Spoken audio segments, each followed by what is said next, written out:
Hello बच्चों, नमस्कार, जय हिंद, राधे राधे। सामान्य ज्ञान से एक और उपयोगी वीडियो। इसमें भी सब्जेक्ट है भारत का संविधान, जिसमें टॉपिक है भारत की संसद। भारत की संसद जो कि ब्रिटेन से ली गई थी, आप लोगों को पता होगा। भारत की संसद की अंग कितने होते हैं, संसद के अंग कितने होते हैं, संसद के सदन कितने होते हैं, ठीक है।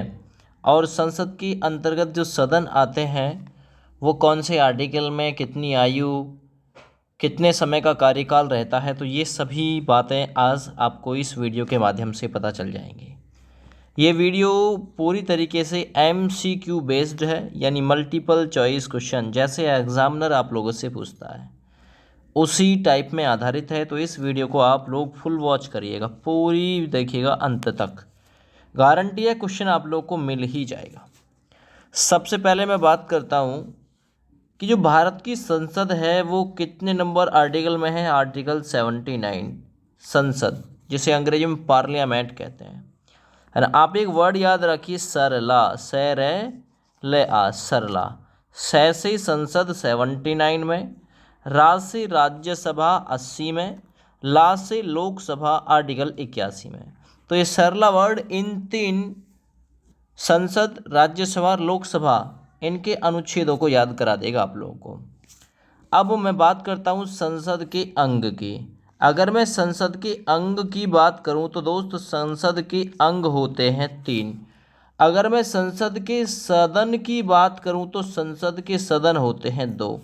दो कौन कौन से? एक तो होता है लोकसभा, ठीक है ना, लोकसभा जिसे आम सभा भी कहते हैं, लोगों की सभा भी कहते हैं। दूसरा होता है राज्यसभा, राज्यसभा। अब ये अंग की बात करूं तो मैं लोकसभा, राज्यसभा के साथ में दोस्त इसमें राष्ट्रपति और इंक्लूड हो जाता है। राष्ट्रपति जो होता है, भारत का संविधान का आर्टिकल 52 ये कहता है कि भारत के लिए एक राष्ट्रपति होगा जो कि तीनों सेनाओं का सर्वोच्च होगा, भारत का प्रथम नागरिक होगा, है ना। तो ये बयां करता है आर्टिकल 52।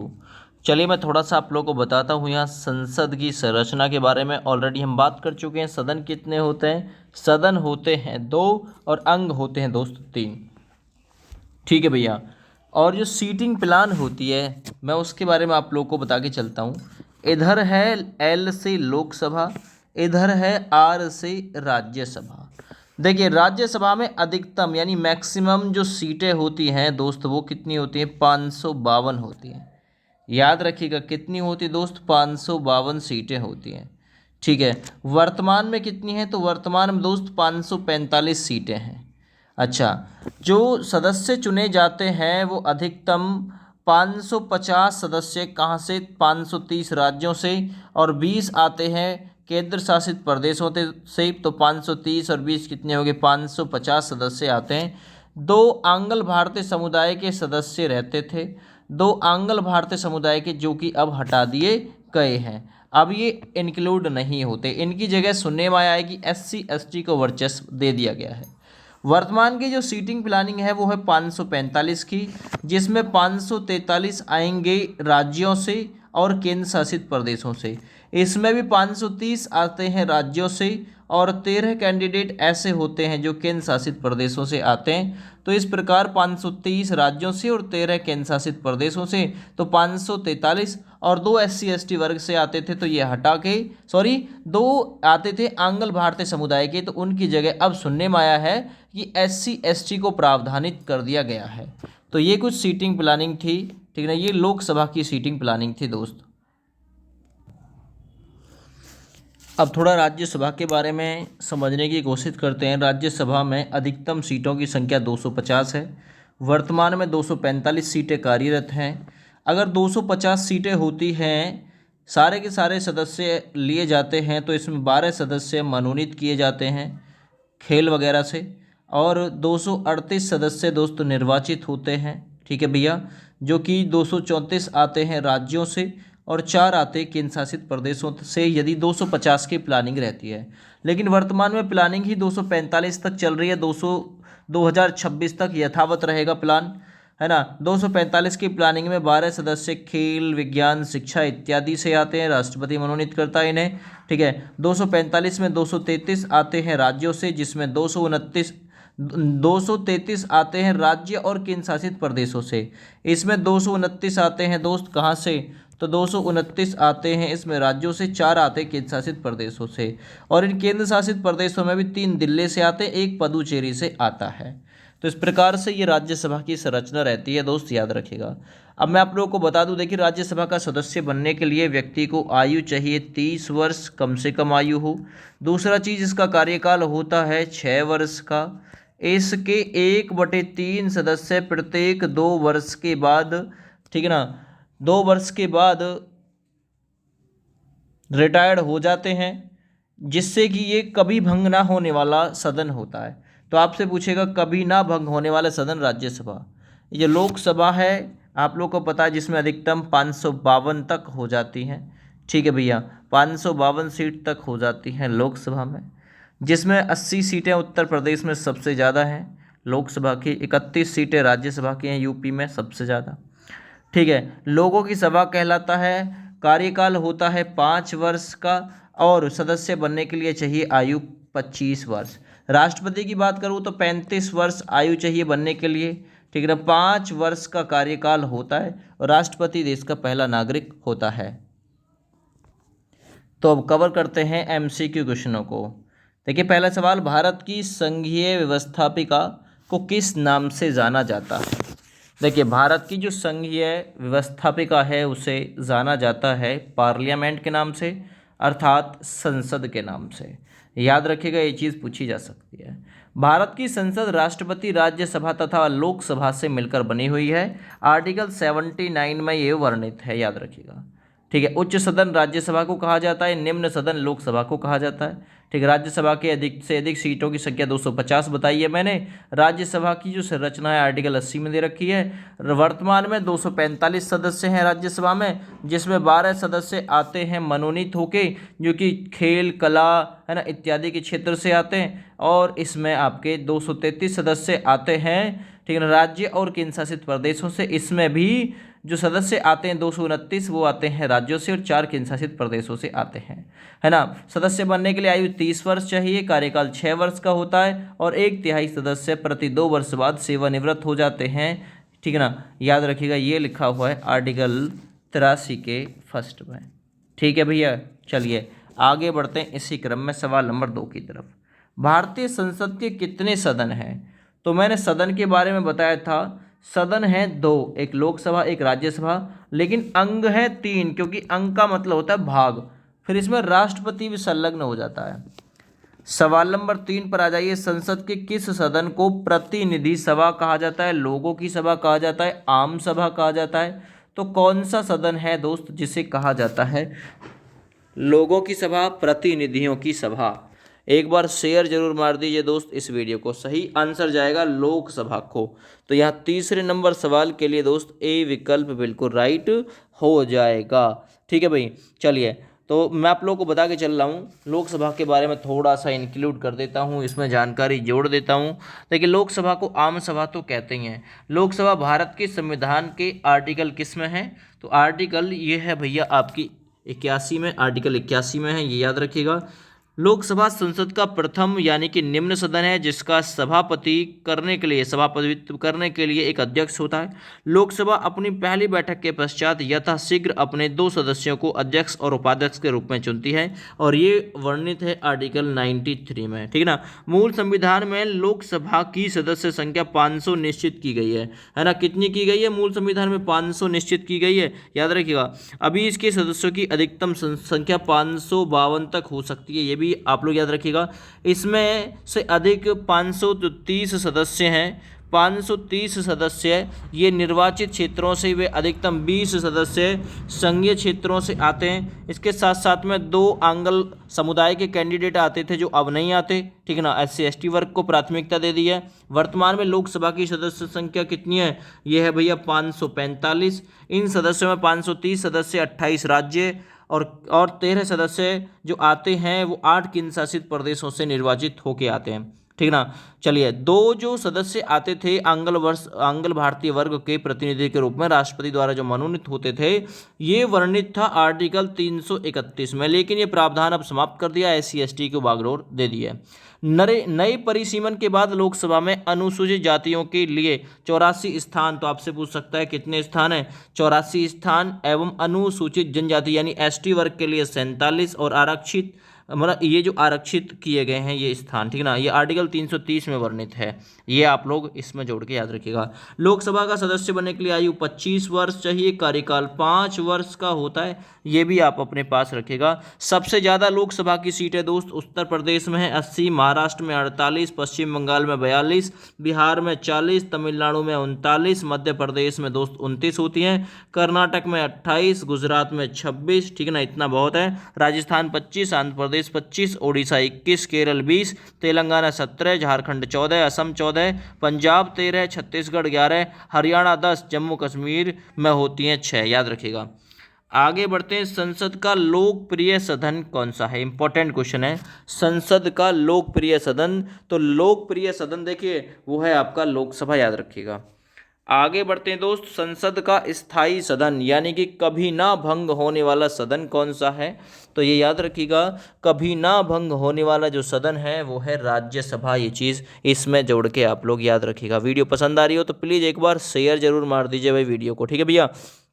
देखिए, राज्यसभा की पहली बैठक या राज्यसभा का पहला बार गठन जो किया गया था, राज्यसभा का पहली बार गठन दोस्त पूछ सकता है 3 अप्रैल 1952 को राज्यसभा का पहली बार गठन किया गया था, और इसकी पहली बैठक जो हुई थी 13 मई 1952 को हुई थी। तो आपसे पूछ सकता है राज्यसभा का पहली बार गठन तो 3 अप्रैल 1952 और पहली बैठक 13 मई 1952 को हुई थी, याद रखिएगा, ये चीज़ पूछ सकता है। राष्ट्रपति वर्ष में कम से कम 2 बार राज्यसभा का अधिवेशन आहूत करता है, बुलाता है। राज्यसभा के एक सत्र की अधिकतम बैठक अगले सत्र की प्रथम बैठक के लिए नियत तिथि के बीच 6 माह से अधिक का अंतर नहीं होना चाहिए, 6 माह में बैठक आयोजित हो जानी चाहिए, ये याद रखिएगा। ये क्वेश्चन पूछे जाते हैं लगातार लगातार लगातार, यहाँ से रिपीट होते रहते हैं।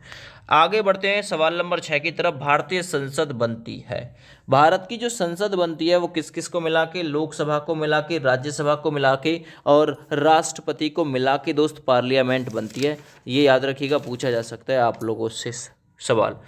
आगे बढ़ते हैं, निम्नलिखित में से कौन सा एक प्रावधान भारतीय संविधान के अंतर्गत संसद के सदस्यों के विशेष अधिकारों तथा उन मुक्तियों को निर्धारित करता है, ये कौन सा आर्टिकल करता है दोस्त, ये आर्टिकल 105 करता है, आर्टिकल 105, ये याद रखिएगा।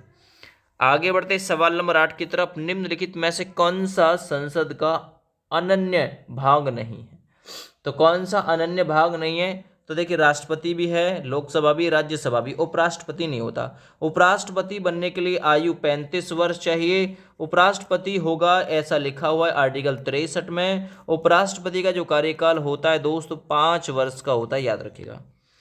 आगे बढ़ते अगले सवाल की तरफ। भारत की संविधान में कहा गया है कि भारत की संसद के 3 अंग होते हैं, इसमें एक अंग लोकसभा, दूसरा राज्यसभा, जबकि तीसरा अंग कौन सा होता है, तो ऑलरेडी बता चुका हूं दोस्तों, तीसरा अंग होता है इसमें राष्ट्रपति।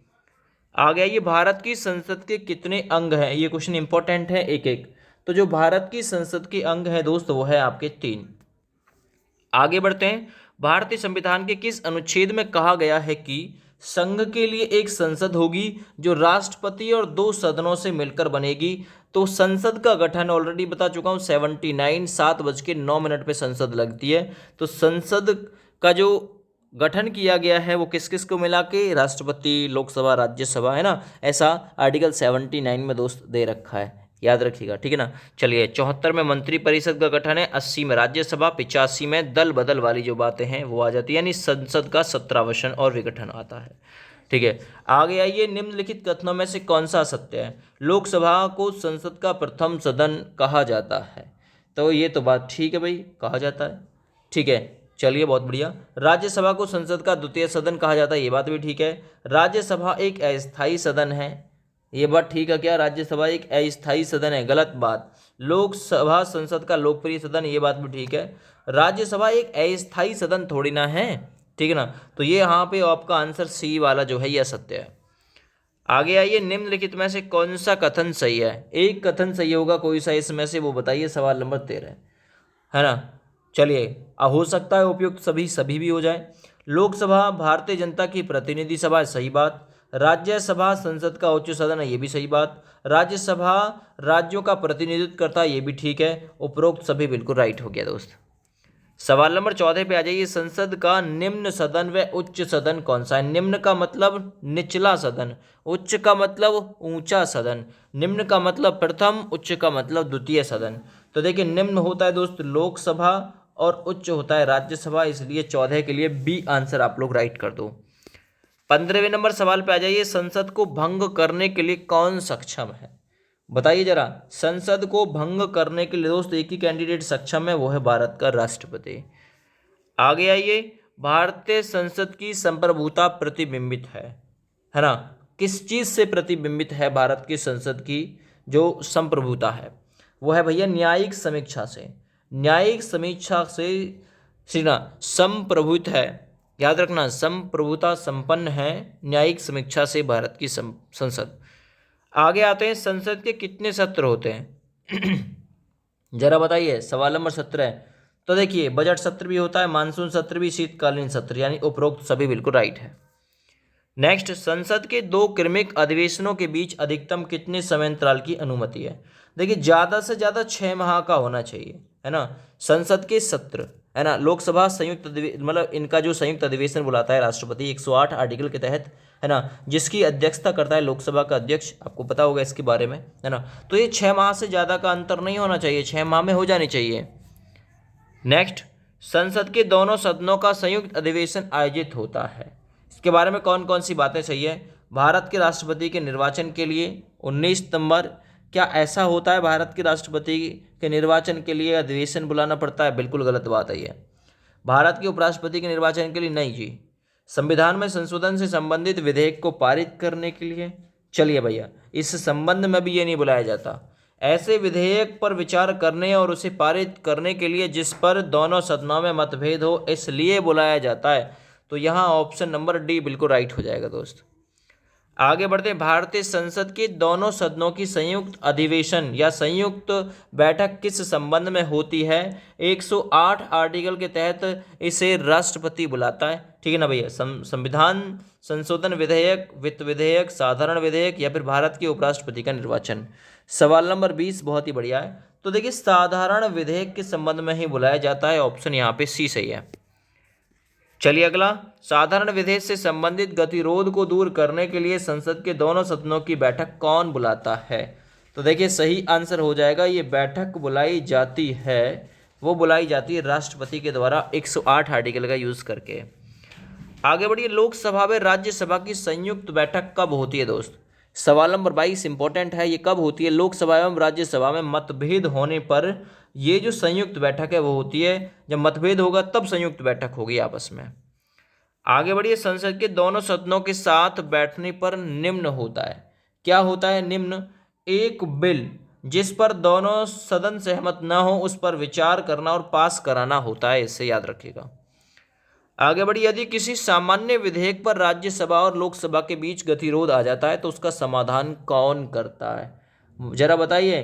तो जो उसका समाधान करता है संसद का संयुक्त सत्र करता है, संयुक्त सत्र बुलाया जाता है, तब प्रावधान होता है।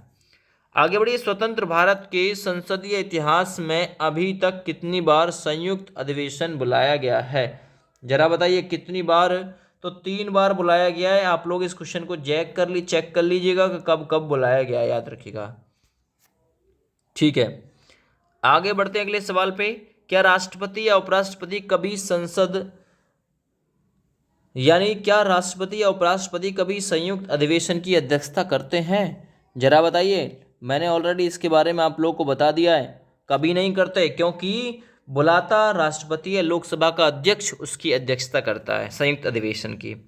संसद के दोनों सदनों के संयुक्त अधिवेशन की अध्यक्षता कौन करता है? कौन करता है? लोकसभा का अध्यक्ष करता है ना। D option right, D option right. आगे बढ़िए। संसद के संयुक्त,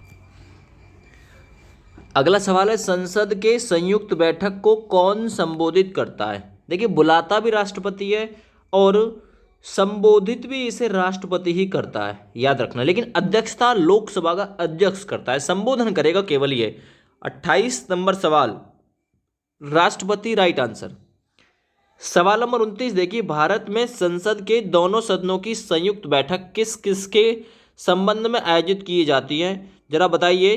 तो देखिए ये इसलिए की जाती है, ऐसा विधेयक जिस पर दोनों सदनों में मतभेद हो तो उस मतभेद को सुलझाने के लिए ये बैठक बुलाई जाती है दोस्त। सवाल नंबर 30 देखिए, संसद के संयुक्त अधिवेशन में विधेयक पारित होता है किस प्रकार से, तो दोनों सदनों के कुल उपस्थित तथा मतदाता सदस्यों के सामान्य बहुमत के द्वारा पारित होता है। ऑप्शन यहाँ पे सी सही हो जाएगा दोस्त। आगे आइए, संविधान संशोधन प्रस्ताव के संबंध में दोनों सदनों में मतभेद होने की स्थिति में होता क्या है, तो होता क्या है दोस्त, ये प्रस्ताव जो है वो गिर जाता है। संविधान संशोधन आर्टिकल 368 संविधान संशोधन प्रक्रिया साउथ अफ्रीका से ली गई। तो संविधान संशोधन प्रस्ताव के संबंध में दोनों सदनों में मतभेद है अगर, तो प्रस्ताव गिर जाएगा, पारित नहीं होगा। आगे आइए, संसद की कार्यवाही सूची में प्रथम विषय क्या होता है ना, जो प्रथम विषय होता है वो क्या होता है, जरा बताइए। सवाल नंबर 32 को ये क्वेश्चन आया हुआ है। तो प्रथम विषय जो होता है दोस्त वो प्रश्न काल के नाम से जाना जाता है ना, प्रथम विषय। तो बी ऑप्शन दोस्त इसमें राइट हो जाएगा। आगे आइए, कौन सी प्रथा संसदीय प्रणाली को भारत की देन है, तो कौन सी प्रथा है जो संसदीय प्रणाली को भारत की देन है, ठीक ना। तो सही आंसर जाएगा वो है शून्यकाल। शून्यकाल संसदीय प्रणाली को भारत की देन है, तो ए विकल्प राइट है। आगे बढ़ते हैं, संसद के किसी सदन की सदस्यता तब समाप्त समझी जाती है यदि वह बिल सदन को सूचित किसी संसद के सदस्य की सदस्यता तब समाप्त समझी जाती है यदि वह बिना संसद को सूचित किए हुए अनुपस्थित रहता है। कितने दिन अनुपस्थित, 60 दिन, यानी 60 दिन में एक बार जाना उचित होता है, या फिर बिना सूचना के अगर कोई अनुपस्थित रहता है तो उसकी सदस्यता समाप्त समझ ली जाती है, ए विकल्प राइट है।